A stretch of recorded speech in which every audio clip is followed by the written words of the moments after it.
Hi guys, ako po si Thinking Pinoy, ang DH ng mga DH. Nandito po ako ngayon sa House of Representatives. Kasama ko po si Deputy Speaker Gwen Garcia. I-hot seat natin siya ngayon. Mga tough questions, lalo na kayo po ang person of the hour. Flavor of the month. So ganito po, alam naman natin, di po ba yung pinakamainit na issue sa inyo yung dismissal order. Pero ihuhuli na natin muna yon. Yung po munang unang dalawa. Isa po sa mga pinakamalaki na bati ko sa inyo, ma'am, ay yung stance ninyo dun sa Dengvaxia. I mean, di po ba isa po kayo rin sa mga ano ba tawag yung interpellate? Yung nag-question kay... Yes, nag-interpellate. Ayun, kay dating Health Secretary Ubial. Tapos kayo din po yung nagpa-extend ng Dengvaxia program sa Region 7. Ba't yun po, ano ba ang filosofiya sa likod ng pagpapa-extend din nyo sa Region 7 ng panahon na yun?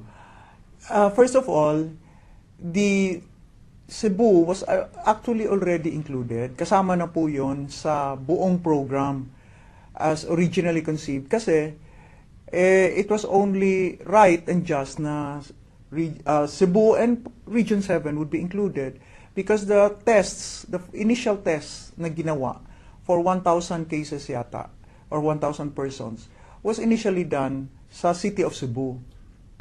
So Cebu yung basis nung Opo, ano? Opo. Alright. Doon pa naman po ba na yan, aware na kayo doon sa mga potential side effects ng Dengvaxia?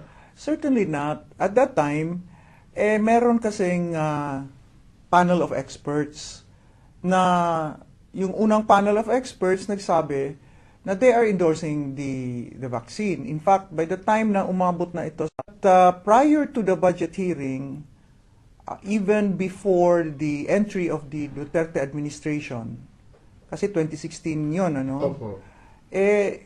May press releases na and even memorandum of agreement signed between DepEd and the DILG. So prior pa sa Congress na to, meron na talagang plano na i-extend sa Region 7? At saka meron na talagang news na lumabas, pumunta doon yung isang Undersecretary of Health at nagbigay ng this notice Na that magkakaroon ng mass vaccination that doon. Cebu will be included in the dengue vaccination program. Ma'am, di po ba magkakaroon po ng House hearing ngayon doon sa dengue vaccination at darating daw, di umano si dating Pangulong Pinoy at sila Abad, sila Ochoa, possibly pati si Garin. Ano po, ngayon po ba, sa palagay ninyo, may kasalanan ba si Pinoy o wala doon sa Dengvaxia procurement? Okay, I'm glad that Or who, kung hindi, parang masyadong leading yung question na yun. Sino palagay nyo ang dapat managot? May mali ba sa Dengvaxia procurement? At sino yung dapat managot? Okay, thank you for dichotomizing it. Ano? Let us, shall we say, i-identify natin yung dalawang issue. Yung medical and health issue regarding the vaccine at yung political or procurement issue. Okay. Kasi parang nai-interlink yung procurement parang nai-link sa political issue because precisely of the time, no, sa masyadong A few months before the elections. Oo, it's napaka-coincidental na this was procured in the a few months leading up to the elections. I would not wish to preempt our Committee on Good Government at this point kung sino talagang may kasalanan doon sa procurement. But I would wish for those involved to come and answer our questions sa Committee on Good Government. And that should lead all the way up to former President Pinoy, as well as yung nagbigay ng budget, which is the DBM Secretary Abad. Okay. So, ito ma'am, I think, base kasi dun sa sagot ninyo, it appears na you weren't aware yet of the vaccine. No, I mean, yung nitty-gritty details na hindi inilitaw. Well, so, you see, mababatas po kasi kami. we would have really left the medical issues to the medical experts. So we were not aware of the kung anong bagong lumabas ngayon na the possibility that those na may na hindi pa ever since nagkaroon ng dengue, kung magka-dengue and they were vaccinated, then they might develop the severe kind of dengue. That was not included in the information that we were given then. They didn't tell you? As you know naman siguro, lumabas yon, the announcement of Dengvaxia mismo yata. Sanofi was the one that made the announcement. Okay. Ngayon na, no? Or that was last year, late last year, lumabas ang announcement na yon. Okay. So, final question po on the Dengvaxia topic. Kung ngayon, wala pang, kumari, 2, 3, 4 pa lang ang nagkaroon ng mass immunization at tinanong kayo ngayon, gusto niyo bang i-extend sa Region 7? Would you support yung mass immunization or would you maybe put it off? With the new information, ito nga, bago yung information na lumabas, sometime November yata, na for those children na may possibility na hindi pa nagkaroon ng dengue, kung magka-dengue, there was the possibility of developing a severe type of dengue, then I would have to proceed with more caution and find a way, as what has been now, ito ng mga lumalabas na paano natin, can we now first find a way that these children, yung bibigyan ng vaccine na yun, nagkaroon na ng dengue. Para we will be more cautious, hindi siguro in such a sweeping broad stroke. Okay. So, next topic lang po muna tayo, Ma'am, sa CJ, sa impeachment case ni Chief Justice Lourdes Sereno. Yung po huli kong pagkakaalam, Ma'am, na meron kayong isang tambak na hearing no, para tingnan daw kung may probable cause yung kaso, yung impeachment case.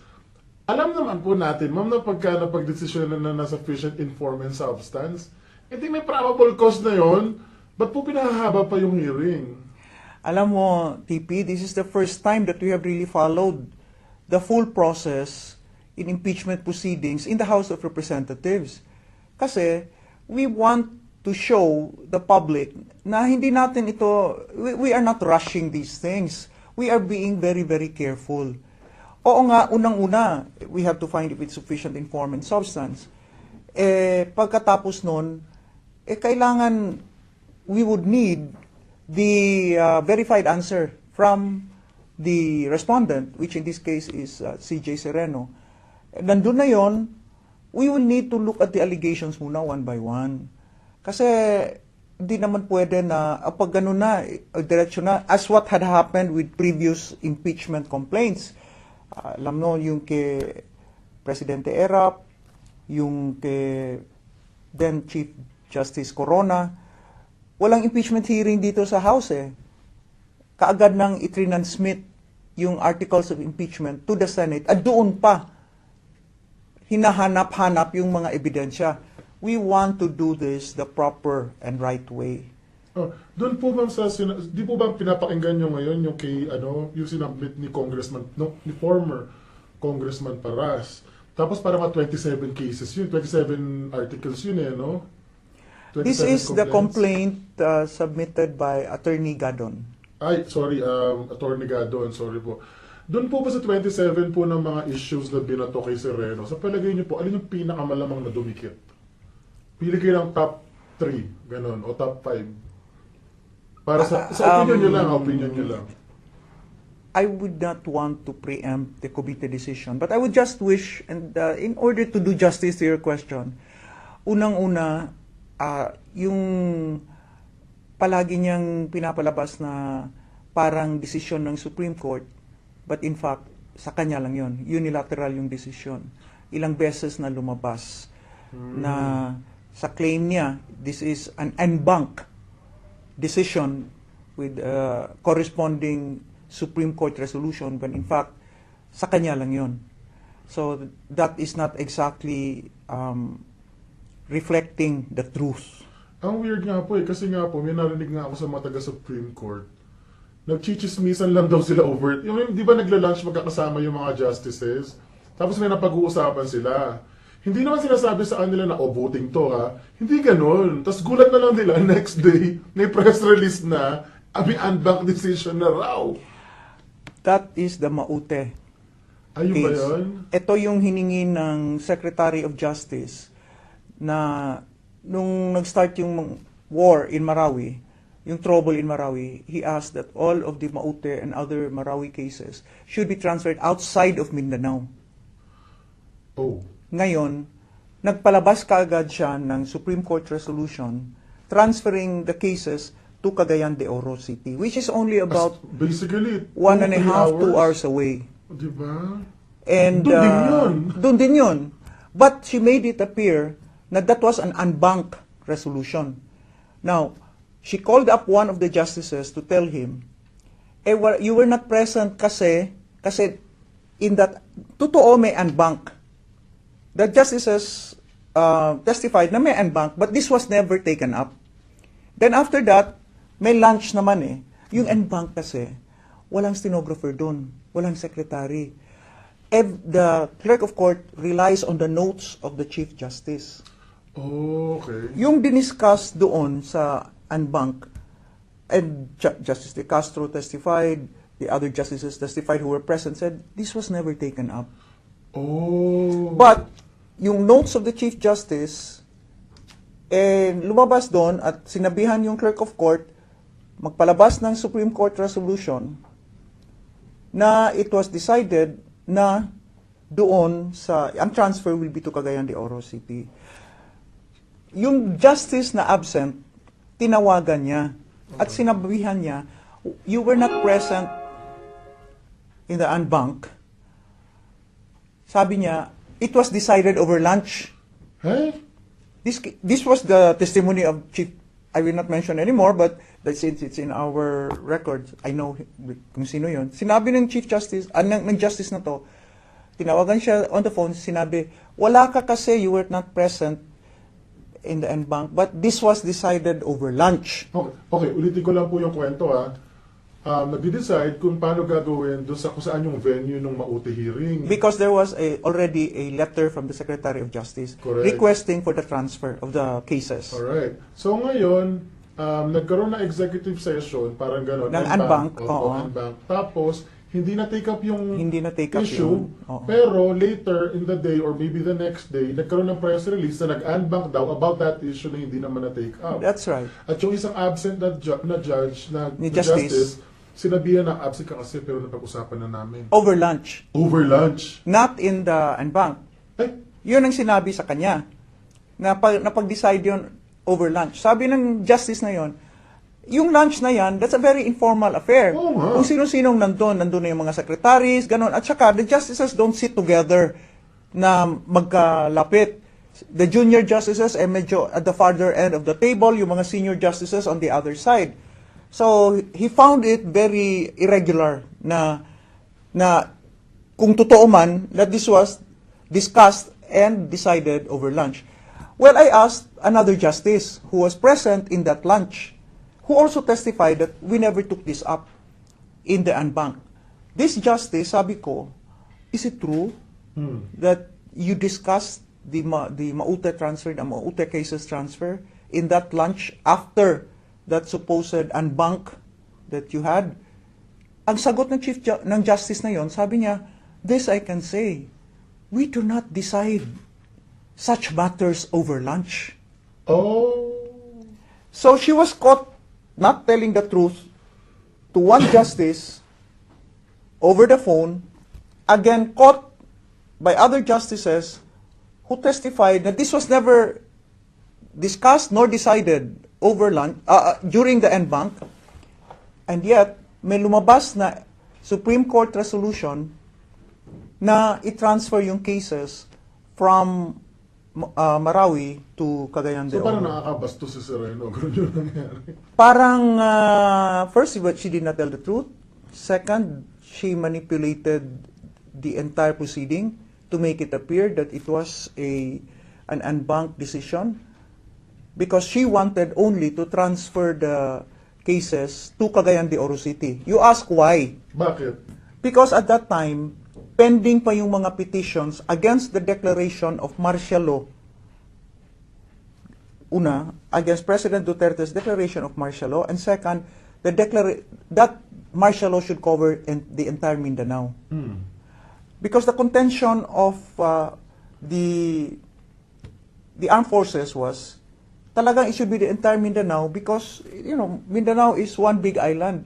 It is so easy for these Mauti terrorists to just cross over from Marawi and go to other nearby places. So 1 hour, 2 hours lang, andun na sila sa Cagayan de Oro. Kaya nga, di Cagayan de Oro. So dapat yung coverage the entire Mindanao.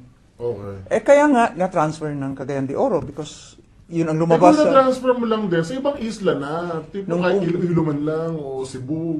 Nung na-transfer ng Cagayan de Oro, sumulat na naman ang Secretary of Justice. Ano sabi, naglolokohan ba tayo rito? Ano mo ba ito? No naman, he was very polite. And ano mo sabi ni Sakagiris? He showed that it was not feasible to transfer the cases to Cagayan de Oro City because it was so near. And in fact, there were already prosecutors who refused to serve doon sa Cagayan de Oro kasi nga nakakatakot. Their lives were at peril, and so with the other persons involved in the hearing of these cases. So he wrote again, and then finally, after 52 days, and this was of a most urgent nature. Kasi ilang beses na yung war in Mindanao was getting worse. Well, masyado nga po delikado na mag-hear pa doon. But ang pinaka-urgent was, you have to take out these cases out of Mindanao. Pero from the first day na sinabutahin niya. Yun ang basically yun ang issue. So kumbaga parang usurpation of authority. Hindi po. Makikita natin doon yung parang she manipulated the whole thing because why? Balik tayo doon sa petition questioning why should it be the entire island of Mindanao. Umabot ng 52 days before they finally allowed the cases to transfer to Taguig. Okay. But that was after the Supreme Court handed down its decision upholding the declaration of martial law in the entire Mindanao. The Chief Justice dissented. Okay. She was one of the three who dissented because according to her, hindi dapat, she agreed na sa Marawi, but hindi dapat na buong island of Mindanao. Meron ba namang martial law na isang syudad lang? No, the point there is that she wanted to prove that in fact she's in charge. No, that in fact the martial law should only be confined to Marawi. Kaya nga yung pag-transfer niya sa Mauti cases to Cagayan de Oro was to so prove judge na niya yung case ng martial law. that was her position. It was shown in her decision, hindi ba? Pero ang weird naman, ma'am, kasi kung halimbawa may martial law sa Marawi, di ba suspendido ang writ of habeas corpus? Ibig sabihin, the president at his, pag gusto niya, he can just arrest anyone inside Marawi. Ngayon, kung ako yung taga Marawi, tapos gusto ko hindi mahuli, tatawid lang ako ng last barangay, tapos kailangan na ng warrant of arrest. Di ba ganun Hindi na martial law sa labas ng Marawi. So right over the border. That was nga the point of declaring martial law in the entire island of Mindanao. But as you can see, the Chief Justice did not agree with that. And that was shown in her decision. But anong consequence doon? The delay in the transfer of the Mauti cases. Why? Because kahit na yung hiningi ng Chief Justice is to take out the cases from the island of Mindanao, she waited and waited, hoping that, in fact, the other justices might agree na doon lang talaga ang martial law sa Marawi. Ma'am, may question po yung mga readers ngayon. Sabi daw, ma'am, pakiulit lang po yung sagot niyo kanina. Bakit daw po yung impeachment ni Corona sa lower house mabilis, yung kay Sereno ang tagal? Kasi doon kay Corona, meron kasing dalawang paraan eh. Yung proseso na nakikita nila ngayon, yun talaga ang process of the impeachment proceedings, ano? Aabot tayo ng impeachment hearings. But, pwede yun na mamadaliin upon the endorsement of 1/3 of the members of the House. Kaya, yung kay Corona, pumirma lang yung 1/3 or even more. Okay. Parang ano lang, nag-signature lang yung mga congressmen to the count of 1/3, but I think it was even more than that. And with that, kaagad-agad, in-endorse na yung articles of impeachment. Anong nangyari doon? Doon nyo nakita na nag-evidence hunting pa. Nangangapaka pa yung mga prosecutors. Yung mga prosecutors kasi magagaling sa House. But since minamadali yun, pagdating doon, bungi-bungi. nangangapaka pa talaga. Walang case build-up. Ito ngayon, you can see, because of this impeachment hearing, nakukuha na talaga yung solid testimonies, nakukuha yung mga dokumento. Ngayon na nga, na-discover ng House, hindi ito kasama sa 27 allegations, Yes. na yung Chief Justice pala, hindi nag-file ng kanyang SALN. Kung maalala natin, doon sa impeachment ni Chief Justice Corona, he was convicted by the Senate on the basis of incomplete SALN. Ibig sabihin, meron siyang hindi idineklara yung dollar deposit niya. Ito non-existent talaga. Ito, wala pala. And we discovered that precisely because of these hearings. Hanggang kailan po ito, ma'am? Kailan matatapos sa tansya ninyo? I think probably by the end of February or early March. Kasi kailangan kasi kaming bumoto on committee level whether or not to impeach her. And then after that, yung committee report will be brought to plenary at boboto yung mga congressmen. This time, hindi kailangan ng majority. To agree with the committee report, let's say we vote to impeach her sa committee level. Yes. Pagdala nito sa plenary, that means to be presented to all of the 292 congressmen, ang kailangan lang na mag-agree sa committee report will only be 1/3 of the congressmen, or about 97 or 98. Okay. So, ito ma'am, maiba tayo ng usapan. Doon na po tayo sa pinakamainit na issue, yung order ng ombudsman